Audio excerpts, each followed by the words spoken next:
Assalamualaikum warahmatullahi wabarakatuh. Halo teman-teman. Di video ini kita akan bahas dunia announcing dan teknik siaran radio dari dasar sampai reportasenya. Yuk kita simak.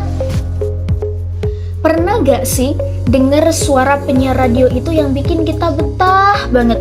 Nah, itu adalah hasil dari announcing. Announcing itu singkatnya adalah kegiatan menyampaikan informasi lewat suara, bisa dari radio, podcast, sampai acara off-air. Seorang announcer itu bukan hanya ngomong, tapi juga punya tanggung jawab. Dia harus menyampaikan informasi yang benar, menjaga suasana tetap nyaman, dan bikin pendengar itu merasa ditemani. Jadi, bukan cuma suaranya yang bagus, tapi juga sikap profesionalnya. Makanya, announcer itu perlu beberapa skill. Bicara yang jelas, percaya diri, artikulasi baik, dan penguasaan materi. Kalau salah kata, jadi gak panik. Nah, announcing itu selalu berada di dalam program siaran. Disinilah kita masuk ke bagian berikutnya, yaitu radio format.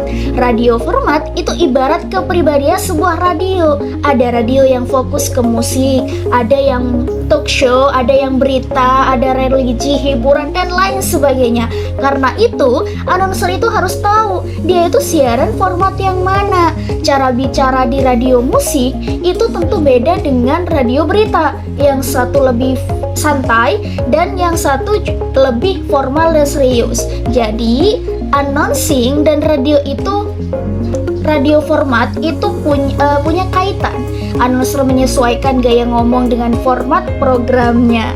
Nah, teman-teman, kalau format udah jelas pertanyaannya, terus gimana cara ngeluarin suara yang baik dan enak didengar gitu?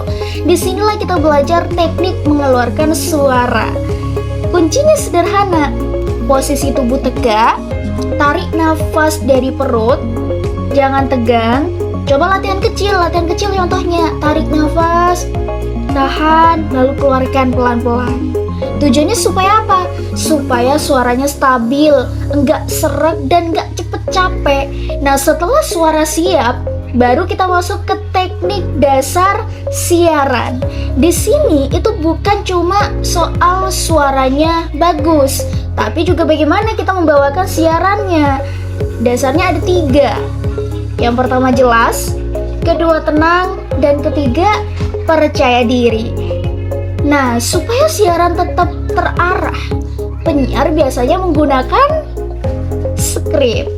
Skrip ini adalah panduan siaran. Isinya garis besar apa yang ingin kita bicarakan, yang ingin kita sampaikan. Nah, skrip inilah yang membantu kita supaya nggak tiba-tiba ngeblank gitu, nggak mendebar kemana-mana, dan durasinya juga tetap terkontrol. Tapi ingat, skrip itu bukan pedoman, bukan belenggu. Tidak harus dibaca kata per kata, cukup per poin pentingnya. Nah, setelah punya skrip, cara siaran juga berbeda-beda. Yang pertama ada siaran one man. Siaran one man ini adalah siaran sendiri.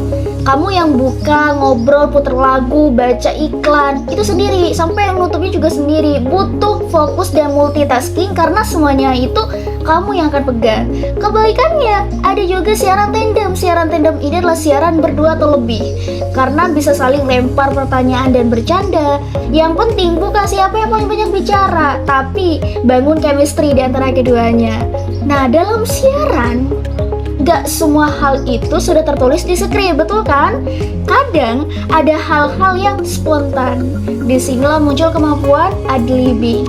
Ad-libbing itu adalah kemampuan berbicara spontan, tanpa teks, tapi tetap nyambung gitu. Misalnya tiba-tiba hujan deras, ada berita baru masuk, atau lagu salah putar gitu. Nah, announcer itu tetap tenang dan bisa mengatasi situasi dengan ramah dan baik gitu. Lalu ada juga dubbing.